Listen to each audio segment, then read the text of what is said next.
nombre es Yanitza Villarreal y mi grupo está conformado por Leinet Mora, Robert Zambrano y Rosmary Báez. Nuestro punto a tratar es la violación de la privacidad de las comunicaciones. Pero antes de adentrarnos en este punto tenemos que tener en cuenta que debido a que el nuevo milenio ha traído consigo un espectacular avance en todo lo concerniente a las nuevas tecnologías, poniendo al alcance de la humanidad posibilidades difíciles de imaginar hace algunos años,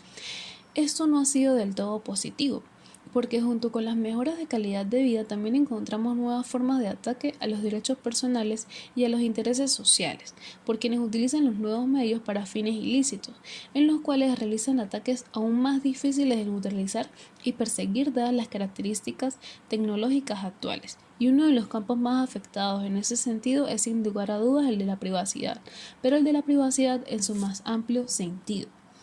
Por su parte, la Constitución de la República Bolivariana de Venezuela, en su artículo 48, garantiza el secreto e inviolabilidad de las comunicaciones privadas en todas sus formas. No podrán ser interferidas sino por orden de un tribunal competente, con el cumplimiento de las disposiciones legales y preservándose el secreto de lo privado, que no guarda relación con el correspondiente secreto. Este artículo tiene como propósito garantizar la protección de los derechos referidos a la inviolabilidad de las comunicaciones privadas, en todas y en cada una de sus formas, y exceptúa que como única forma el hecho de que solo podrá ser interferida será por orden de un tribunal competente, preservando el secreto de lo privado que no guarda relación con el proceso y en cumplimiento de las disposiciones de esta ley. Por su parte, debemos tener en cuenta la diferencia que existe entre el derecho a la intimidad y el derecho a la privacidad. El derecho a la intimidad es proteger la parte más íntima de la persona, es decir, sus pensamientos, sentimientos, creencias políticas, religiosas, incluso información relacionada con su vida sexual. En cambio, el derecho a la privacidad tiene un sentido más amplio y de mayor alcance que la intimidad, y se refiere a aspectos de la persona que de forma aislada pueden no tener excesiva relevancia, como lo pueden ser los hobbies, gustos musicales, libros preferidos, películas más vistas, etc. Pero que tomado todo esto en conjunto arroja un perfil completo del individuo en cuanto a sus gustos, aficiones, preocupaciones o necesidades, que sin lugar a dudas también merecen una gran protección. Y en este punto los medios de comunicación, la tecnología y la informática permiten cruzar datos y mantenernos en el tiempo, por lo que se hace necesaria una limitación y reglamentación de este uso. Para concluir, el derecho a la intimidad comprende toda aquella información personal o de una empresa que no queremos que sea revelada por motivos de seguridad, ya que la evolución de la tecnología crece día a día y estamos totalmente expuestos al robo de información por personas inescrupulosas o los mal llamados hackers. Por eso debemos mantenernos prevenidos y muy bien protegidos para evitar las suplantaciones. Asimismo, con relación al artículo 48, encontramos el artículo 21 de la Ley contra los Delitos Informáticos, que habla sobre la violación de la privacidad de las comunicaciones, estableciendo que toda persona que mediante el uso de las tecnologías de información acceda, capture, intersecte, interfiera, reproduzca, modifique, desvíe o elimine cualquier mensaje de datos o señal de transmisión o comunicación ajena, será sancionado con la pena establecida en la ley. Inclusive existen multas en unidades tributarias. Y a los efectos de los principios de los derechos y garantías constitucionales del artículo 60, se creó la Ley de Protección a la Privacidad de las Comunicaciones, la cual tiene por objeto proteger la privacidad, confidencialidad, inviolabilidad y secreto de las comunicaciones que se produzcan entre dos o más personas. Pero existen otros artículos que garantizan la protección de la privacidad, como lo es el artículo 28 y el artículo 60 de la Constitución.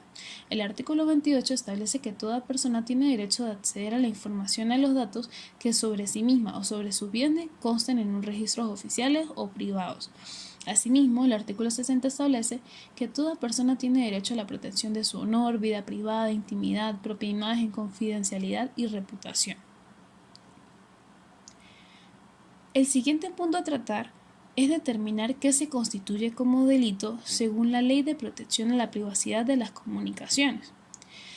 En primer lugar, se considera como delito el que arbitrariamente, clandestina o fraudulentamente grave o se imponga de una comunicación entre otras personas, la interrumpa o la impida. También se considera delito quien revele en todo o en parte, mediante cualquier medio de información, el contenido de las comunicaciones indicadas en la primera parte de este artículo. En segundo lugar, se constituye delito el que sin estar autorizado instale aparatos o instrumentos con el fin de grabar o impedir las comunicaciones entre otras personas. En tercer lugar, el que con el fin de obtener alguna utilidad para sí o para otro o de ocasionar algún daño forje o altere el contenido de una comunicación. De la misma forma, se considera delito quien haya hecho uso o se haya aprovechado del contenido de la comunicación forjada o alterada, aunque no haya tomado parte en la falsificación, la haya recibido de una fuente anónima. Y por último, se considera delito el que perturbe la tranquilidad de otra persona mediante el uso de información obtenida por procedimientos condenados por esta ley y crear estados de angustia, incertidumbre, temor o terror. El artículo 6 de la Ley sobre la protección de la privacidad de las comunicaciones señala que excepcionalmente las autoridades de policía como auxiliares de la Administración de Justicia podrán impedir, interrumpir, interceptar o grabar comunicaciones únicamente a los fines de la investigación de los siguientes hechos punibles, ya sean delitos contra la seguridad o independencia del Estado, delitos previstos en la Ley Orgánica de Salvaguarda del Patrimonio Público, delitos contemplados en la Ley Orgánica de la Sustancias estupefacientes y psicotrópicas y los delitos de secuestro y extorsión. Pero se debe tener en cuenta que con relación a la interceptación o grabación de comunicaciones privadas, podrá disponerse de la interceptación o grabación de comunicaciones privadas, sean estas ambientales, telefónicas o realizadas por cualquier otro medio, cuyo contenido se transcribirá y agregará a las actuaciones correspondientes, conservándose así las fuentes originales de grabación, asegurando su inalterabilidad y su posterior identificación. Se debe tener en cuenta que toda grabación autorizada será de uso exclusivo de las autoridades encargadas de la investigación y enjuiciamiento, quedando en consecuencia prohibido divulgar información obtenida en este proceso. Una vez obtenido el material producto de la interceptación, impedimento, interrupción o grabación, la misma será transcrita y agregada a las actas que conforman la causa, conservándose así las fuentes originales, asegurando su inalterabilidad, y el producto que se obtenga de la actividad realizada es de uso exclusivo del Ministerio Público y de los órganos jurisdiccionales, prohibiéndose la divulgación de dicha información. Pero ¿cómo deben proceder las autoridades policiales cuando se presenten algunos de los casos señalados anteriormente? Debemos tener en cuenta que como auxiliares de la Administración de Justicia deben solicitar razonadamente ante el juez correspondiente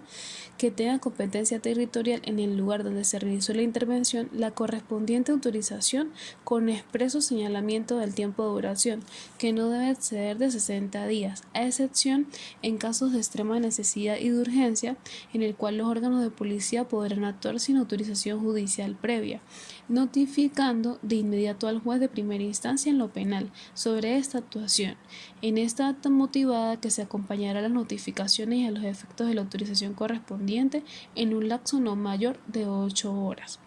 Asimismo, tenemos que tener en cuenta que posteriormente el juez debe notificar de inmediato ante el fiscal del Ministerio Público. Y en caso de inobservancia del procedimiento aquí previsto, la intervención, grabación o intercesión será ilícita y no surtirá efecto probatorio alguno, y los responsables tendrán o serán castigados con prisión de acuerdo a lo establecido en la ley. Y para culminar, la acción para el enjuiciamiento de los delitos de violación de las comunicaciones se ejercerá de dos formas. Primero, por acusación de la parte agraviada, y se procederá de oficio si el presunto autor es o era en el momento de la intercepción. Es decir, en primer lugar, el funcionario o empleado público, y en segundo lugar, el funcionario o empleado de los servicios de los teléfonos, y en tercer lugar, el funcionario o empleado de los cuerpos policiales o de seguridad del Estado.